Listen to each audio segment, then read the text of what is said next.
Hi guys, so my name is Izzati bin Sahat. And I am Muhadzdzib bin Abd Manaff. I'm Afiq Aizudin bin Suhaimi. So today we will share about the plant breeding strategy. So here is the follow-up question. You can see here. Okay, good. So for our introduction is an important staple crop that provides food for a large percentage of the world's population is rice. Rice is an important crop in the globe with an annual production of more than 700 million metric tons.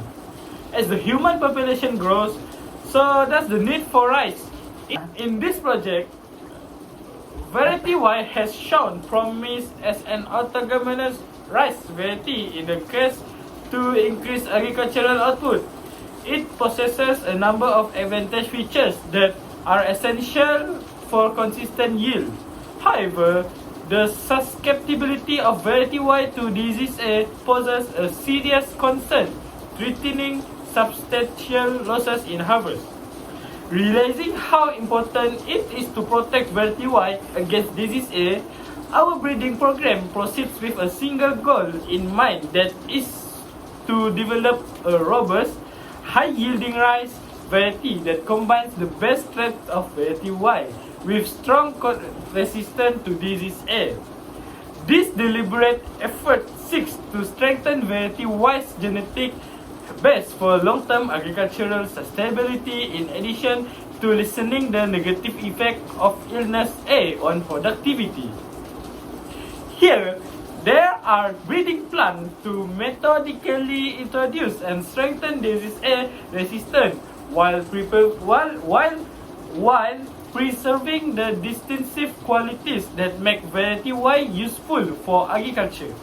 The next section goes into great depth about the methodological details of our breeding program, highlighting and methodical and iterative methods that were used to achieve the final goal, which is a unique rice variety that is resistant to disease A.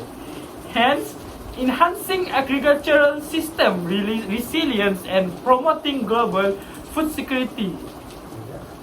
Okay, now we want to talk about the problem identification. Okay, for our case, which is case that we want to discuss is variety Y. Variety Y possesses all the desirable traits sought after by farmers and consumers, which is this variety. We want the trait because the trait is our favorable. But the problem is it's weak to disease A, which is we don't know the disease, and this disease will affect the loss of the yield production. And we have a given option of breed, which is O, P, Q, but O is not strong enough to fight with the disease, and we have option P and Q. Okay, among the variety, we choose variety P to breed with variety Y to produce high yield and also can combat with the disease. So on the other hand, variety O, while offering resistance to disease A, is less desirable due to its lower yield unless additional factors such as early maturity or specific trend quality are of a paramount importance. So, in order to achieve our goal, we have found two ways that can achieve it. So, first thing first, we use pedigree method. So, pedigree method, as we mentioned, is about to collect all the data about variety Y.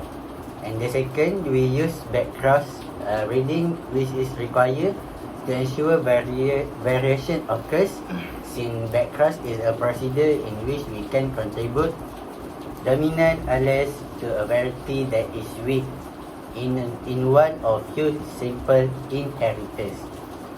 such as not resistant to illness A, which is our main goal in this breeding strategy, right? Yeah, of course. So, the breeding method is successful in combining good quality from numerous parents. It is especially important when striving for complicated improvement like increased yield and disease resistance. It also enables for the continuous selection of particular lines with better vision during the breeding process. The result is enhanced genetic variety and the opportunity for early identification of better lines. Next, according to Ratayanaka et al. 2020, it is a commonly used and well-established strategy with a demonstrated track record of effectiveness in rice breeding operation. There are various restrictions that we must consider of one is breed selection. So can be time consuming and labor intensive, particularly for big population, and necessity substantial resources such as qualified first people and appropriate field area like Dr. Freddy. So the main concern is that it may not be effective at conveying a single or few desirable feature as back crossing.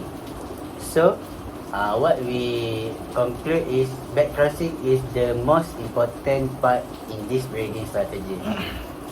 Because what?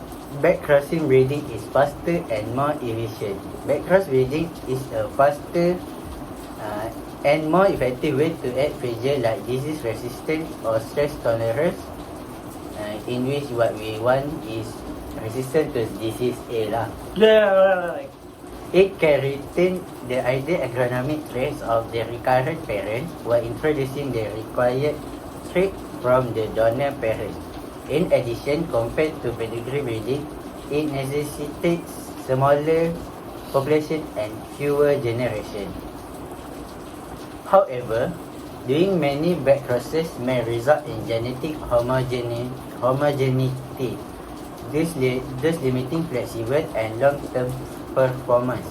It also necessitates careful selection to prevent inheriting undesired characteristics from the donor parent. As a result, everything is determined by our goal.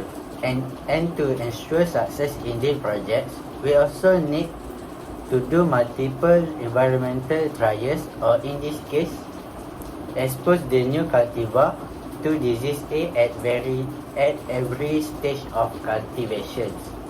For this project, we have chosen variety P and Q as the donor or the parents to be bred with variety Y, and these two have all the good traits that variety Y does not have.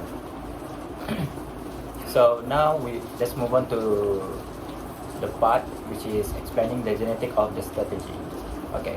The objective is actually we want to interbreed resistant to disease A into variety Y without compromising its existing favorable traits, which is our favorite traits that we want.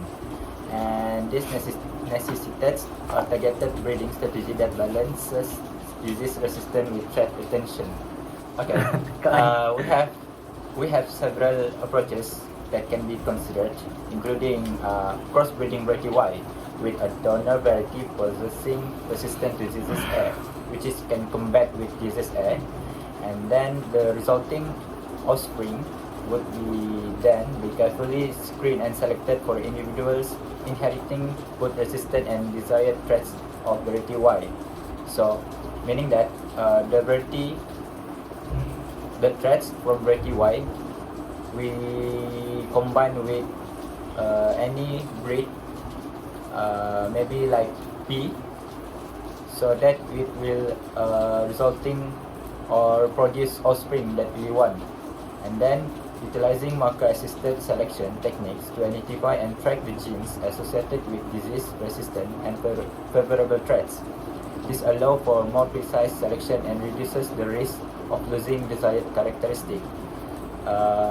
Next, we will talk about the technique that we want to do. From this picture, Wow. A resistant allele for traits like disease-resistant R can be moved from a non-adapted donor plant to a well-adapted recipient plant using backcrossing. By repeatedly crossing the offspring with the recipient parent and using genetic markers to track the desired allele, breeders can gradually incorporate the beneficial trait while retaining the positive feature of the recipient.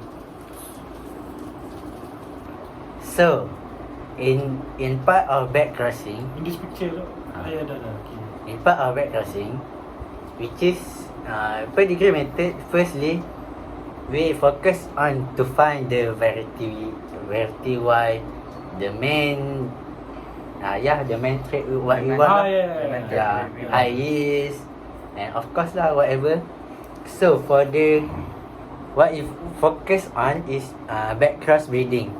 So in the first breeding, which is variety Y and variety P or Q, we will do a breeding between them to produce F1. So from the F1 will carry 50% of the trait that we want from P and Q. But as we mentioned, we want the variety Y, the main it.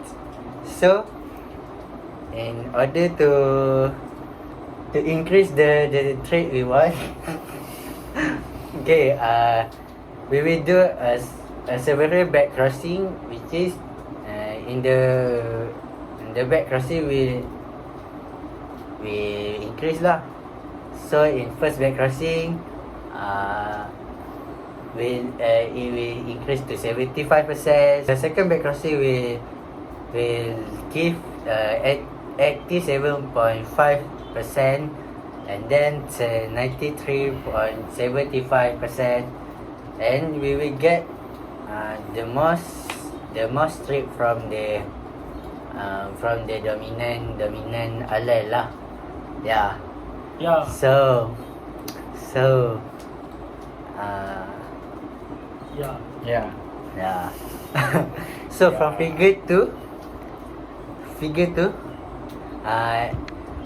we will it's a back crossing scheme, which is a donor line blue bar having a specific gene of interest, which is red, is crossed to an elite line intended for improvement, white bar, and the progeny are backcrossed to the elite line.